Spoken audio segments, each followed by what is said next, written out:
Hi peaches, it's Shaaba. Welcome back to my channel and thank you for clicking on another video. It's Monday and you know what that means. It is time for us to go fishing for some a-holes. That's right, it's that weekly segment where we take a look at the subreddit, Am I the A-hole? Why? Because it's a little bit of juicy drama, a little bit of fun, because we can hopefully also help a couple people out. Maybe people who are in similar positions to OP, possibly OPs themselves if they see these posts. And we can hopefully expand our own mindsets along the way. So if this is not your first episode, you know what you're in for. Go grab yourself a cuppa, settle in, get ready. If this is your first episode, you'll catch along pretty quick, I promise. Let's dive deep into the a-holes. Am I the arsehole for not trusting my uncle over my grandpa's will? This has jumped in with a very spicy one straight away. Woo, this is knives out. This is a plot. Let's go. 16 years ago, my uncle was made the executor for my grandfather's will that I and 9 other of my cousins are a beneficiary of. And over the past 16 years, he has delayed in doing his duty of selling the house or supplying any sort of information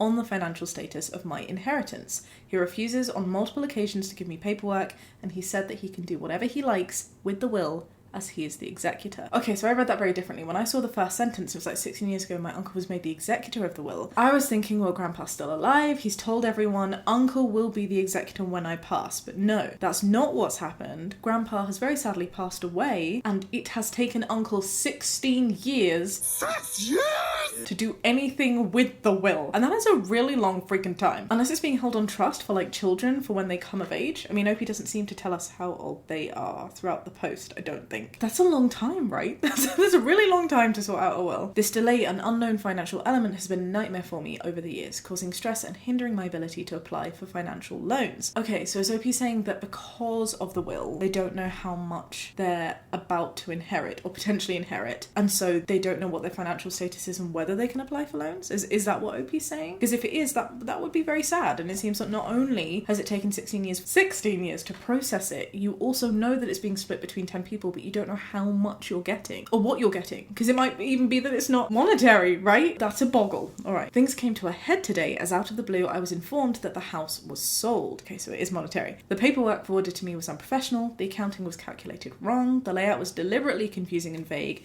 and messages that I've received from him have been contradictory. Oh dear, I like to assume the best of people, but I have to say my little Dara's pinging. It's just telling me that in 16 years a lot of things can be hidden, a lot of things can be moved around, a lot of things can be claimed as management or maintenance expenses. Ooh. I sent a message to him to clarify and request a copy of the will and the appropriate financial records. Good idea. Transparency is wonderful. But instead he took it to the family chat group, claiming that someone was contesting the will and threatening to get a lawyer, telling everyone that their inheritance would be reduced and delayed by me. Oh, I love that. Someone's messing up the will. By the way, OP here, named and shamed, is the reason for the delay. What is the point for the someone at the beginning? And threatening to get a lawyer? Is that really that much of a threat? It kind of sounds like maybe a lawyer is something that you should have had many, many moons ago. OP says that I responded that I just had questions, and if everything was above board, why can't he just provide the info? That is a very good point. 99% of the time, people will not be offended if they have nothing to hide. I do think that there is that 0.1% where it's like, kind of insulting that you asked, you know, based on context. But here it seems very appropriate that OP is asking for the document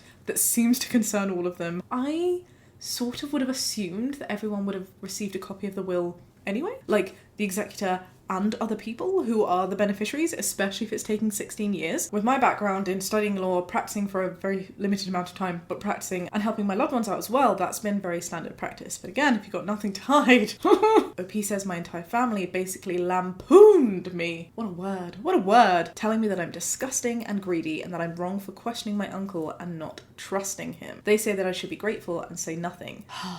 I mean, I see this from two sides. Number one, it's taken your uncle 16 years, guys. 16 years. How much trust can you really give to someone unless there's a very specific context? But then uncle should be saying, hey, it took this long for this reason. That's one side. The other side that I can see, and this is normally the case with wills, there's been a lot of sort of will chat on the forum that we've explored in the past. I always feel a little bit icky about it, you know, because I love the concept that if somebody is passing, they want to gift you something to remember them by, to help you when they no longer need what they materially owned. I think it's adorable, but it very quickly becomes not adorable when people feel entitled. And so I always feel like a little bit uneasy to be like, well, you're entitled. Because the reality is, you're not entitled to anything. If somebody passes away, whether it's a family member, whether it's a partner, and some people might find that very controversial, but you are not owed anything. It's that person's money. And if upon their passing, they decide that they want to give it all to charity or give it all to their cat, you might not agree, but it's not your choice. Other people don't work their asses off all through their lives just for you as offspring, because that's normally what it is. Like, I'm entitled to more because of whatever reason OP is trying to justify. So with that hat on, I'm kind of like, even though it's taken 16 years, even though, yes, there should be transparency, I'm not saying you should trust Uncle, I'm just saying that maybe there is something in the whole, like, being grateful regardless of what it is that you're getting, because it's not up to you. You know? That is a digression though. OP says, I don't care about the money. I just want to ensure my legal obligations are met with the tax department.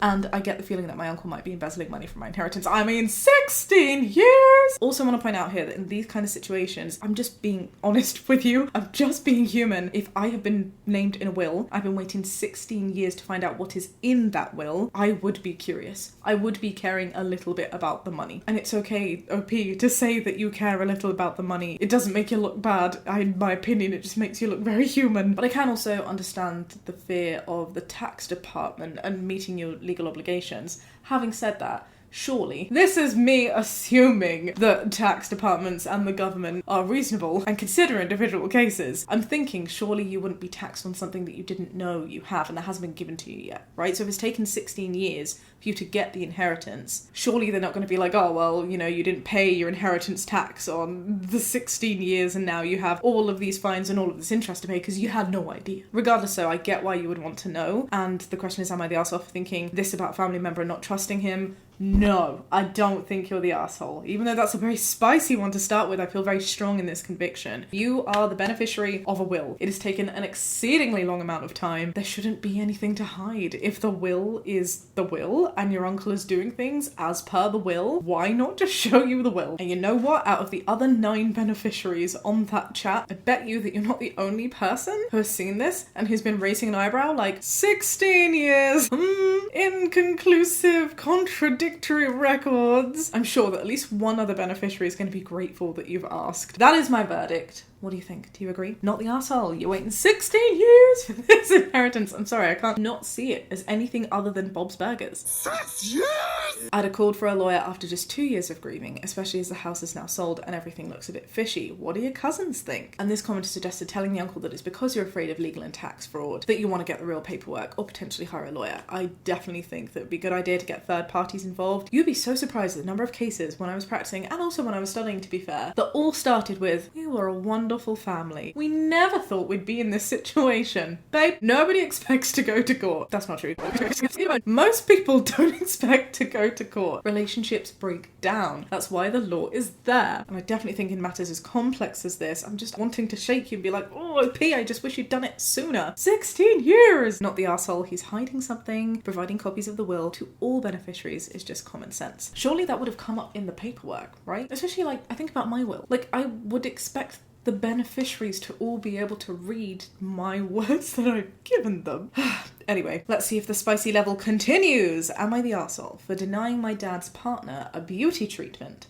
Brackets, tattoo. That's interesting. I've never really considered a tattoo being beauty treatment, unless maybe it's like, you know, like microblading your eyebrows or doing the semi-permanent eyeliner or lip liner, something like that. But I guess tattoos are beauty. Right? Like, it's a cosmetic thing. My dad's partner is a very scatty person.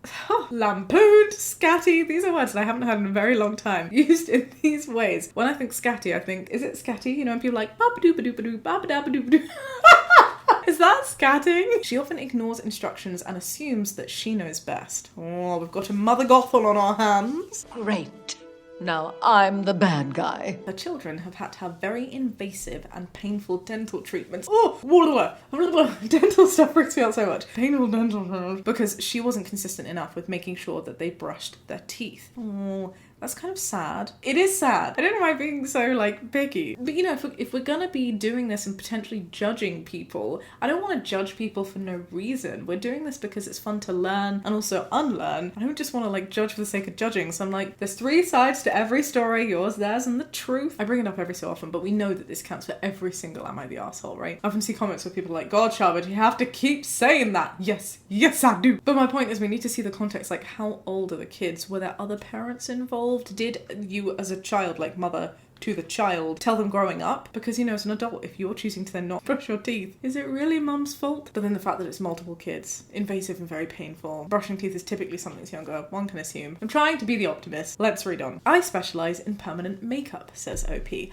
So it is the permanent makeup, maybe, like the liner and the stuff. She's desperate for me to do a treatment on her, but I'm concerned that she will not follow the aftercare instructions properly. Ooh. She had a treatment recently that stated clearly that she was not supposed to wear makeup whilst she was healing, and she wore makeup literally hours after the procedure. Yeah, no, you... I can see why, as a professional in particular, you'd be really concerned about this. I don't know if you know. Have I spoken about it? I'm pretty sure I've spoken about it. I microblade my eyebrows. I was just checking that I was happy with my eyebrows, but I was like, why wouldn't I be? They're the same eyebrows. They're on my face all the time because they're tattooed. And I tell you, the aftercare for microblading your eyebrows is not the one. It's so annoying. For those of you who don't know, when you get it done, you get given a little like balm or Vaseline liquid something to look after your eyebrows. You're not allowed to go in the sun. Obviously, if you're like walking home, whatever. I use sunglasses to be fair, but like short exposure, okay, but you shouldn't really be doing that. You shouldn't be going in the pool. You shouldn't be tanning, and you shouldn't be putting makeup on. And when I just got my eyebrows done, they looked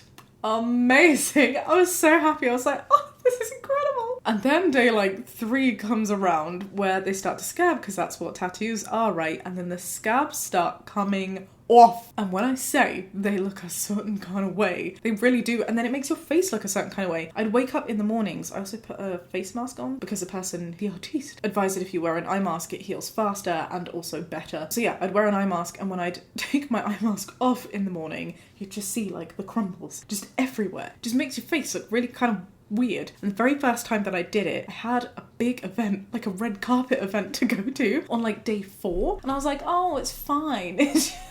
I'd never done it before, and I thought, you know, like day 1 would be red, but afterwards be okay. I had no idea about the flakiness, and I had to call up, and I was like, my eyebrows are incredibly not okay for this event. Please, can I paint over them? And she's like, no, you cannot. And she very helpfully offered me the advice that if I was going to a movie premiere, then it's fine because it's very dark in there. And I was like, not on the carpet, it isn't, but it's fine. It's fine. We survived. We have nice eyebrows. We move.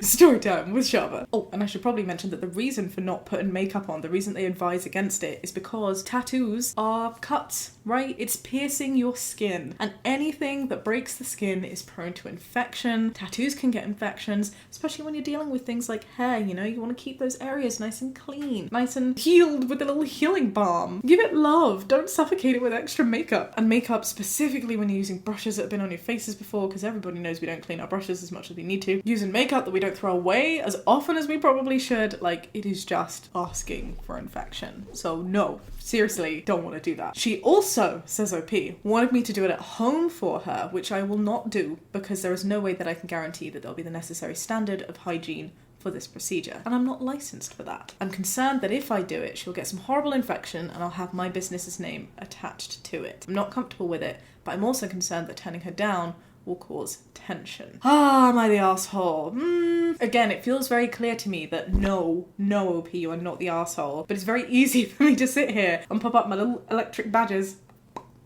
when the reality is that I'm not going to have to suffer the aftermath of the family tension and potential political divide because you're like, no, I'm not going to do your eyebrows or whatever it is that you are offering to do. I think, like, firstly, it's important to mention that it's really kind of you to be doing this. Are you doing it as a favour? I can't tell. I'm assuming because it hasn't been said, then your dad's partner will be paying for this. And if that's the case, you need to treat her like every other client. You should be treating loved ones in particular with the care and duty of care that you'd be giving any client, regardless of whether they're paying or not. And as much as you're trying to do this for a loved one has to understand that this is your line of work. This is your literal livelihood, and they shouldn't be doing anything that could put that at risk. What is the point in coming to do it at your house if you're not licensed to do that and you're saying, hey, it's kind of not safe for me to do that?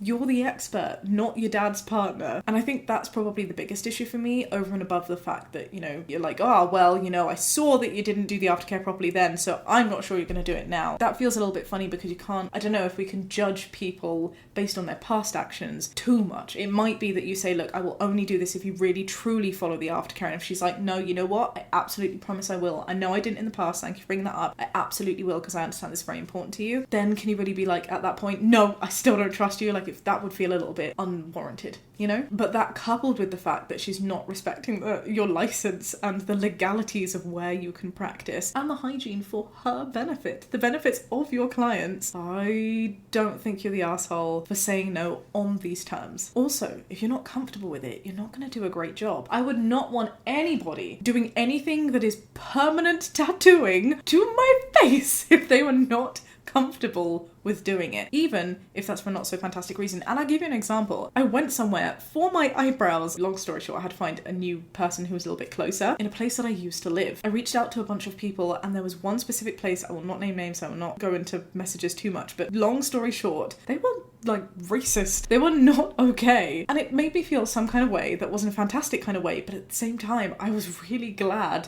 that I found out. Some of my loved ones I had told were like, oh, you should fight this. Oh, you should go back and absolutely demand that they do your eyebrows. And I was like, I get the principle behind what you're saying, but I don't want someone who is not comfortable with the situation to permanently tattoo my face. It just feels like risky business, you know? Anyway, rules are meant to be followed. They are legal rules for a reason, for their safety. And so if someone's not going to follow it, it doesn't make sense they get the treatment done. And I think they would have to understand that. I do think it would be a bit arsehole if after you brought up all of these reservations, dad's partner was like, okay, I will come to your studio and I will follow the aftercare to a T. And you're still then like, no, but at this point, I don't think you're the asshole. Not the asshole. This is your business and your livelihood. If you don't think she's a good client, you can refuse service. Somebody else says not the asshole. There's so many reasons not to do it, and it'd be silly to actually do it. Mixing family and business is always a bad idea, more so in this case. And somebody else says this is a really good idea. Make it your policy not to treat relatives. This is actually a really good idea. I've seen people in other industries do this a lot, especially with something like art that can be really subjective. Even if you're going to have a wonderful experience and you really love that person, sometimes it's good to not be too close to home, because if things do go wrong, things can get really tense. Again, especially with something as permanent as a tattoo. You see this commonly with like builders, right? Like tradespeople. If you have a neighbour that's a tradesman, they may be wonderful,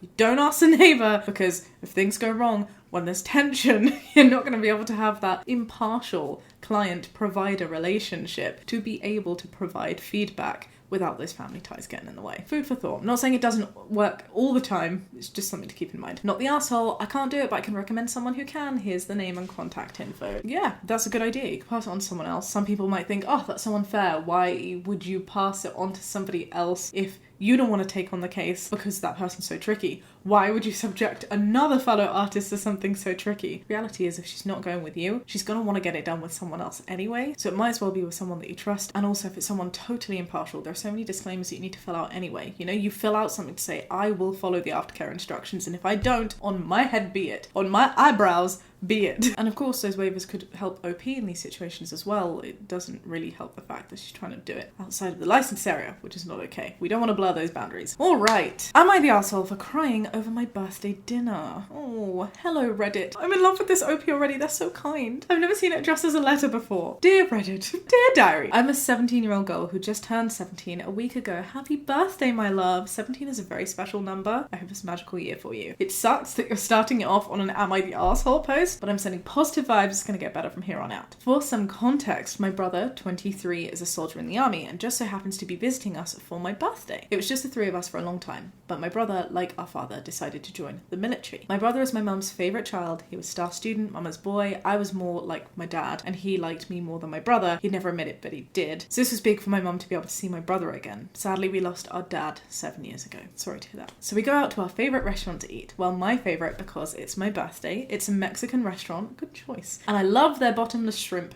for $20. $9.99. I saw bottomless shrimp one time at this Bubba Gump and I was like, oh my god, I need to go to Bubba Gump and I need to try bottomless shrimp. I don't know how much shrimp you could eat, but the idea of it sounds freak. Anyway, my brother is a drinker. He loves alcohol, and the minute that he gets to the restaurant, he orders these expensive shots. Before we're about to order, my mum nudges me aside and asks if I could say that I wasn't hungry. She said how we could always go another month. This was because she didn't bring enough money, and I didn't have enough money to pay for myself. Being the people pleaser that I am, I was just like, yeah, that's great. About midway through my mum and brother eating, oh, so it's not like you left the restaurant then. Your mum was like, I don't have enough money to feed you because I'm feeding my son the alcohol, and so you don't eat at your birthday dinner, but we're gonna eat. Make that make sense. Surely if you're saying that you don't have enough money for food for multiple people, you as the mum would be like, well, I'm making the executive decision to please my son. I should also please my daughter on her birthday, so I'm not gonna order food. Order the bottomless shrimp. It's bottomless. Can't you share it?